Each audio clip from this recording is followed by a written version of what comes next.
I always knew my sister Rachel would try to ruin my wedding. I just didn't expect her to do it quite so spectacularly. My name is Emma Collins, and I met the love of my life, James, while he was waiting tables at a small Italian restaurant in downtown Boston. At least that's what everyone thought. The truth was far more interesting, but we'll get to that. He's a waiter? Rachel had sneered when I told my family about him. Really, Emma? With your education and background, you could do so much better. That was Rachel, always measuring everything by status and money. She'd married a hedge fund manager right out of college and never let anyone forget it. The fact that I, her Yale-educated younger sister, would settle for someone who served pasta for a living was apparently a personal affront. What she didn't know was that James had a very good reason for working at that restaurant. As the secret heir to the Romano restaurant empire, he believed in learning the business from the ground up. Every aspect of it, from washing dishes to serving customers. But we'd agreed to keep that quiet until after the wedding. Let them judge, he'd said, his dark eyes twinkling. It's more fun that way. The morning of our wedding dawned bright and clear. The small church we'd chosen was perfect. Intimate, elegant, nothing like the extravagant affair Rachel had thrown for her own wedding 3 years ago.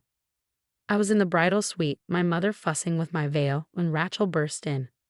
"You can't go through with this," she declared, still wearing her designer dress like armor. "Do you know what people are saying? That you've lost your mind." "The only person saying that is you, Rachel," my mother said tiredly. She'd grown weary of Rachel's drama over the past few months. "Mom, she's throwing her life away. He probably just wants her money." I couldn't help but laugh at that. My modest teacher's salary compared to James's hidden billions was almost comical. But Rachel took my laughter as defiance. "Fine," she snapped. "Ruin your life. But don't come crying to me when you're living in some cramped apartment above a restaurant." If she only knew about the penthouse James and I had already picked out, or the private island where we'd be spending our honeymoon. But I held my tongue, remembering our agreement. The truth would come out soon enough. The ceremony began beautifully. James stood at the altar, looking handsome in his tailored suit, which Rachel had probably assumed was rented. Our closest friends and family filled the pews, though notably fewer on my side since Rachel had convinced several relatives it wasn't worth attending. Then came the moment that would be talked about for years to come. If anyone knows any reason why these two should not be joined in marriage, speak now or forever hold your peace. Rachel stood up. "This is ridiculous," she shouted, her voice echoing through the church. "Emma, you're making a huge mistake. You're better than this. You're marrying a waiter, for God's sake. How pathetic can you be?" The church fell silent. James squeezed my hand gently, and I saw the corner of his mouth twitch. "Should we tell her?" he whispered. I shook my head slightly. Not yet. Rachel wasn't finished. She stormed toward the altar, her expensive heels clicking against the stone floor. "Everyone here knows this is a joke. Emma, you were supposed to be the smart one, the successful one. And now look at you, throwing it all away on some server." "Rachel," our father warned from the front pew, but she ignored him. "When this all falls apart, don't expect any sympathy from me. You've made your bed, probably a very cheap one, now lie in it." With that final shot, she turned and stormed out of the church, leaving stunned silence in her wake. The minister cleared his throat awkwardly. "Shall we continue?" I looked up at James, saw the love and amusement dancing in his eyes. "Yes," I said firmly. "Let's continue." The rest of the ceremony was perfect, made even better by Rachel's absence. As we exchanged rings, I couldn't help but think about what was coming. The reception would be at one of James's family's most exclusive restaurants, one that had been mysteriously closed to the public for the day. Rachel had no idea that her very public tantrum was about to backfire in the most spectacular way possible, and I couldn't wait to see her face when she realized just how wrong she'd been about everything. But first we had to get through the pictures and the drive to the reception. James helped me into the rented vintage Rolls-Royce, actually from his personal collection, as our guests showered us with rice. "Ready for Act 2? He murmured in my ear. I smiled, thinking of the scene that was about to unfold at the reception. "More than ready. Do you think she'll show up?" "Oh, she'll show up," he said confidently. "People like Rachel can't resist a chance to feel superior. She'll come just to watch what she thinks will be a cheap, embarrassing reception." He was right, of course. Rachel might have stormed out of the ceremony, but there was no way she'd miss the chance to criticize every detail of our celebration. She had no idea she was walking into a reveal that would leave her speechless. As we drove toward the reception, I thought about how perfectly everything had played out. Rachel's outburst, while hurtful, had only made what was coming sweeter. Sometimes the best revenge isn't about getting even. It's about letting someone's own actions set the stage for their humiliation. The Romano, James's family's flagship restaurant, loomed ahead. Its elegant facade and prime location usually hosted celebrities and dignitaries. Today, it would host a revelation that would change my family dynamic forever. "Here we go," James said, helping me out of the car. "Ready to show your sister who she really just insulted in front of everyone?"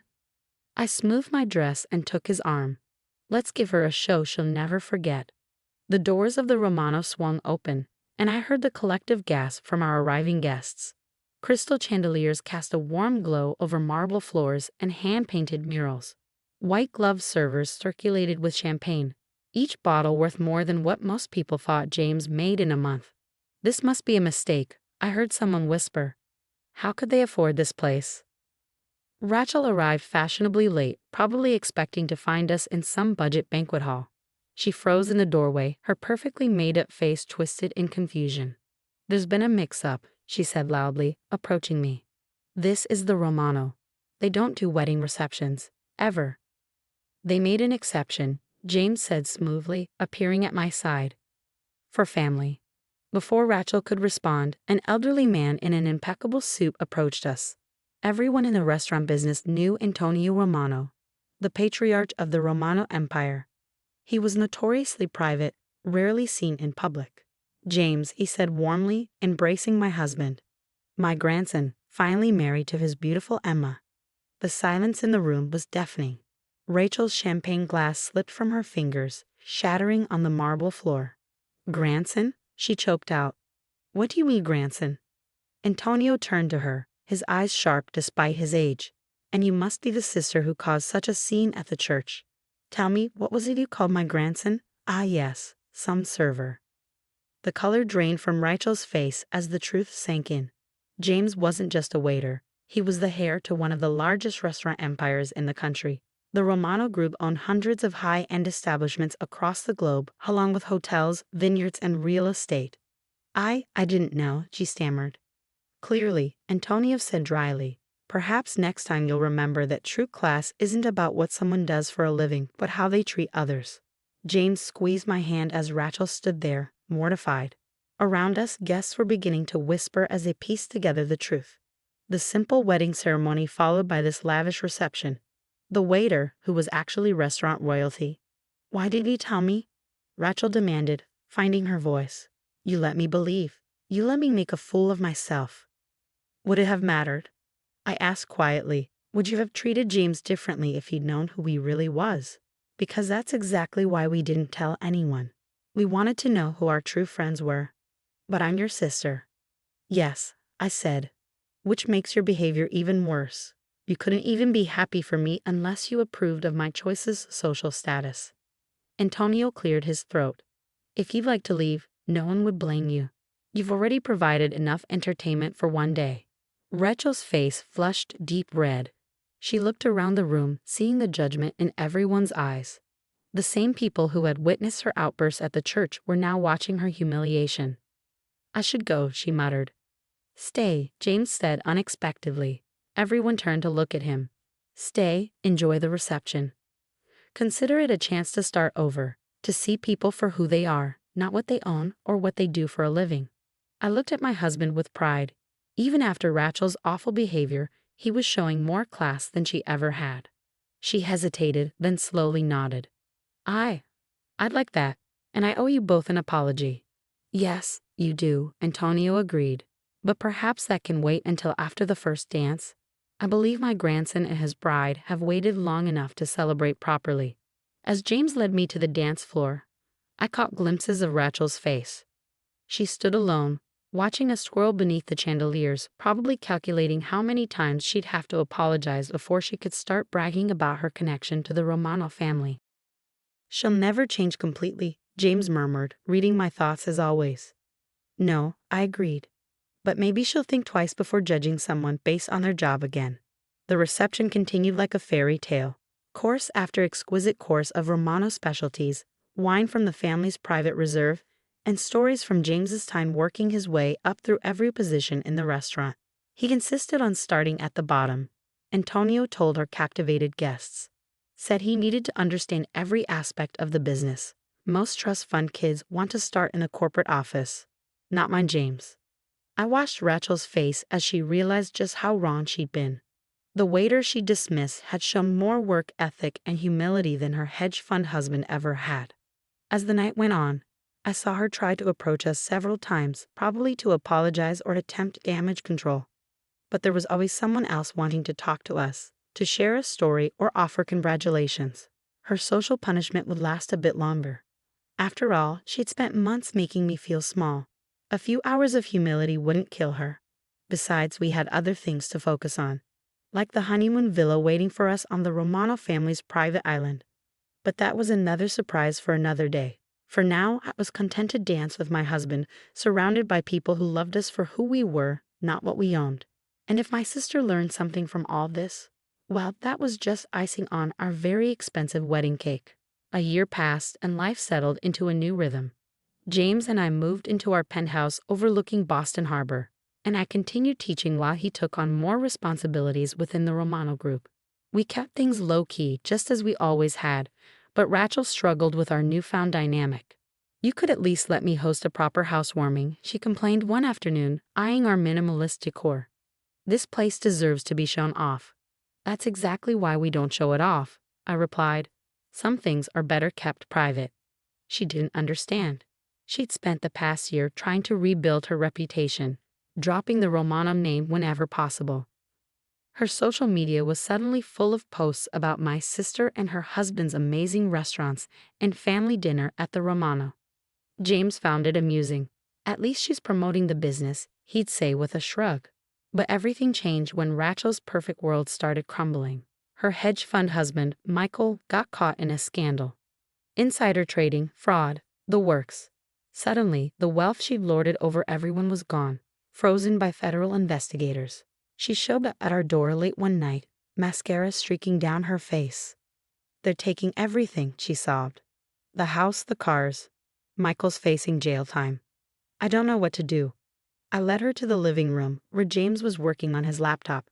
He looked up, concern crossing his face. "I need help," Rachel admitted, the words clearly costing her pride. I don't know how to start over." James and I exchanged glances. This was the moment. Would we help the sister who tried to ruin our wedding, who'd only accepted us after learning about our wealth? "There's an apartment," James said finally, "above one of our smaller restaurants in Cambridge. It's nothing fancy, but it's a start." Rachel's eyes widened. "You do that? After how I treated you?" "On one condition," I added. "You work in the restaurant, learn the business from the ground up, just like James did." "You mean wait tables?" She looked horrified. "Among other things," James said. "Wash dishes, bus tables, learn to cook. Understand what it means to earn your way." Rachel was quiet for a long time, probably wrestling with her pride. Finally, she nodded. "Okay, I'll do it. But will you help me? Show me how." That was the moment I knew my sister might actually change. The next few months were transformative. Rachel moved into the small apartment, traded her designer clothes for sensible shoes and work uniforms. She cried the first time she had to clean a bathroom, broke 3 plates her first night serving, and burned herself twice learning to cook. But she didn't quit. I watched her transform from someone who looked down on service workers to someone who defended them. She started leaving bigger tips at other restaurants, calling out rude customers, appreciating the complexity of work she once dismissed. 6 months into her new life, I visited her at work. She was expediting orders, her hair tied back, completely focused on her task. No makeup, no pretense, just honest work. "She's doing well," James said, appearing beside me. "The staff actually likes her now." "Think she's learned her lesson?" He smiled. "I think she's learned several." "Want to tell her the other news?" I nodded, waiting until her shift ended. Rachel joined us at a corner table, exhausted but somehow more genuine than I had ever seen her. "How would you feel about managing this place?" James asked casually. Rachel's eyes widened. What? You've earned every position, earned the respect of the staff. The current manager is moving to our new location in Chicago. The job's yours if you want it. But why? After everything. Because you proved us wrong, I said softly. We thought you couldn't change, that you'd always be the person who cared more about status than substance, but look at you now. Tears filled her eyes. I was awful. To both of you. I let money and status blind me to what really matters. And now, James prompted. Now I know that what matters is who people are, not what they own or what they do for a living. She wiped her eyes. I'm actually proud to be a server now. Proud of what I've learned, what I can do. Later that night, as James and I walked home, he squeezed my hand. Your sister finally found her way. Our way, I corrected. The hard way, the honest way. Think she's ready for the family reunion next month? When everyone finds out she's managing one of our restaurants? I laughed, imagining Rachel proudly wearing her Romano restaurant uniform to the fancy gathering. I think she's finally ready to be herself, no matter what anyone thinks. And that was the greatest victory of all. Not the wedding reveal, not the humbling aftermath, but watching my sister discover who she really was beneath all the designer labels and social climbing. Sometimes the best revenge isn't about getting even. It's about helping someone grow into a better person. Rachel's transformation from judgmental socialite to hardworking restaurant manager was proof that people can change if given the right opportunity and motivation. As for James and me, we continued living simply, working hard, and remembering that true wealth isn't about what you have. It's about who you are and how you treat others.